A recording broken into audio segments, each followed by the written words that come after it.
I mean, if you look at how we learn, how we search, how we discover, how we transact in our everyday life, it's not linear.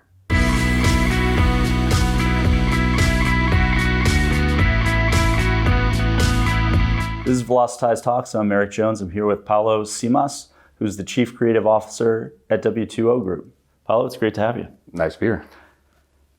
Tell us a little bit about W2O Group and your distinct value proposition in the marketplace. W2O, we're basically a marketing communications firm that kind of lives at this really awesome intersection of data and creativity. And we use that to help health brands really kind of go out and make the world a healthier place. So it's been a fun ride so far. You've had extensive experience working with healthcare giants all the way to food and beverage companies. What's been the biggest shift in marketing that you've seen in terms of what clients are asking you for over the last 2 years? Yeah, it's always changing. So I think everybody kind of gets that, right? I mean, there's no such thing as what we did this year is the same thing as we did last year. But with the introduction of data and a lot of the analytics that we can get, the insights that we can provide around audiences, it's really about finding more relevant ways to connect and engage with, very large groups of people in a very small way. The way, basically patients, consumers, and people are discovering today is a much more elaborate journey than it used to be. And more marketers are just trying to figure out who their audience is, where they live, who's influencing them, what they really care about. And it really comes down to just having a better insight into how to connect with them. And then on top of that is where to actually engage them at the right time with the right message. You've undergone some extensive social graphic analysis when you come into client engagements and things like that. I wondered if you could talk a little bit about how you've sort of established some of the affinities that these groups have, and how that's informed, everything from, messaging to even brand imagery and the environments that people will sort of partake of a brand in. If you look at, how groups are really kind of, sharing and really kind of creating new experiences, they're typically around things that they all care about the same. If you look at Facebook, it's the same thing. It's like if you look at your feed, it's typically of like-mindedness. And so stepping outside of that, we are able to use social graphics, which is an analysis that actually looks at why and how people are sharing these experiences and coming together around these affinities. And it's not just looking at it at the baseline. So if we look and say, there's a bunch of people interested in topic A. Okay, we go outside of that topic A and say, what are the ancillary affinities that they also have if they share in that first topic? And then you can say, okay, music, right? It's not just music, it's the genre of music. It's not just the genre of music, it's the bands that they follow. It's not just the bands they follow, it's the bands that they follow at these certain locations with these certain shows and these certain events. So we can get very granular in the way that we're taking very large groups of people in a macro segment and then creating these micro segments. And these are where tribes really start to form, because sometimes they're large, sometimes they're very small, but understanding how they all share in an affinity, if you will, allows us to be very specific in the way that we target and message them.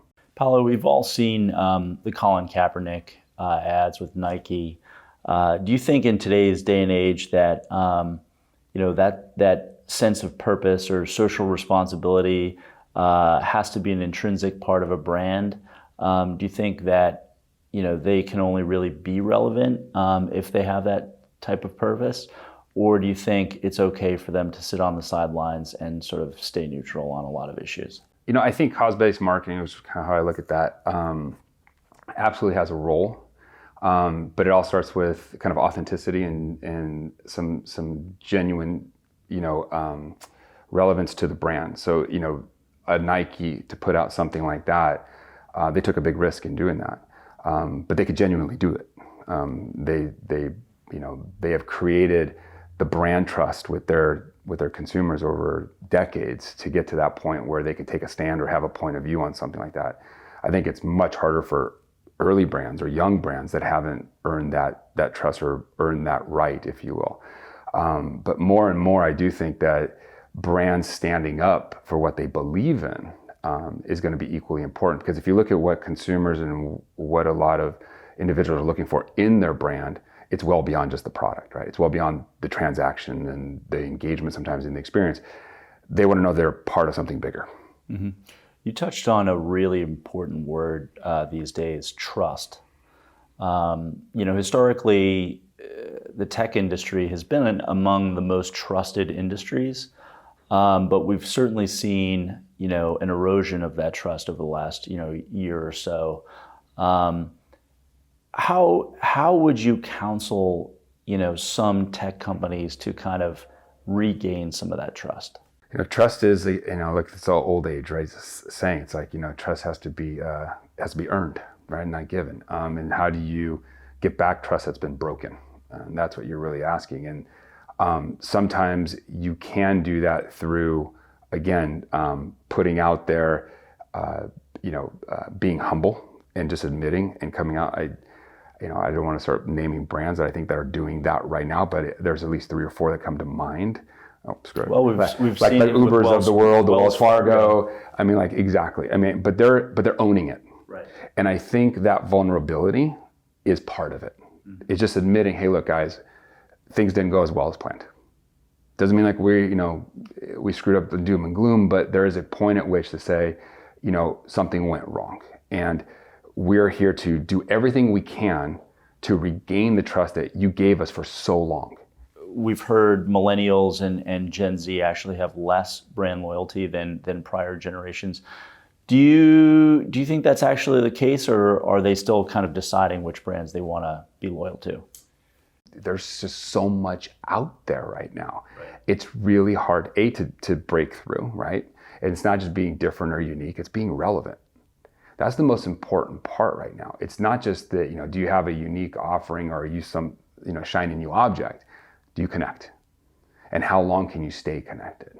And to stay connected is really hard when you have such a fickle world and, this constant state of flux that's going on out there. And so the idea that a brand is just going to have unlimited loyalty is really hard. You can kind of look around. There's the top 10 or so brands in the world that do have a very strong affinity. And we can name Apple right off the top of the bat. They can put out a lot more stuff, and I don't know how many people are jumping that much sooner. Where do you go to sort of listen to or get an understanding of what the needs of tomorrow are? Oh, my kids. I have 4 kids, and I'm kind of an old guy. So my oldest is 22 already, and my next one's 19, and then I have a 16 and a 14-year-old. So I have this amazing gap, and I also have 3 boys and a girl. So that also helps too from the from that side of it. But I'm not kidding. I probably learn more, and am still able to consider myself somewhat relevant in this world through their eyes. With the explosion in channels, many brands are getting it wrong. How do you help them avoid these challenges? If you look at how we learn, how we search, how we discover, how we transact in our everyday life, it's not linear. The idea of I saw it, I bought it, I learned about it, I transacted, those are very few in between. Unless it's, again, low fidelity promotion-based stuff. I'm talking considered purchases on any kind. And many marketers are still looking for the big idea. They want the one thing. Everybody wants that silver bullet. It's more like a shotgun. The siloed approach, and even the way marketers are measuring in silos is interesting, because they're still looking at what I do in search, what I do in paid, what I do online, what I do offline, and all these things are just individually measured versus how do I actually put them all together and find a true aggregate in the way that I'm being effective. On that point, how are you, sort of incorporating that data in the more creative parts of what you do? Yeah, so creative, at our firm at least, is pretty much pervasive. So we start with creative and we end with creative, and kind of everywhere in between. I talk about kind of like the 4 Ps, if you will, of data, and it's people, it's positioning, it's platforms, and then it's basically performance. And so when you look across that, the very first way that we use data is around people. So audience segmentation, audience architecting, social graphics, but really creating better personas. It's like, understanding our audience better than anybody else, understanding their pain, their gain, their need states, what we need to do to be rationally relevant versus emotionally relevant. And then we translate that into the positioning. Positioning is really just a better brief, right? It's the insight that allows us to actually connect to them to be more relevant. Within that positioning is also where we tell our stories. So that's our creative, it's our content. It's really then taking the insights that we've gleaned from who they are and then finding out, how we could be relevant to them, what they need before we move into what are the right, kind of platforms that we need to then engage them on. Do you have a favorite video that you'd like to recommend to our viewers? I think it was Derek Sivers is his name. He did a TEDx talk on how to start a movement and how to do it with the first follower. It's a great TED talk. Short, easy, but the video is really, really fun. It's a really good way to understand how tribes are formed and how people actually influence others and what it takes to create the tipping point. It's a really cool, it stuck with me. It's many, many years old, but it's something that I still remember to this day. It's a great video. Thanks, Paulo. Yeah, no problem. That was Paulo Simas, the Chief Creative Officer at W2O Group.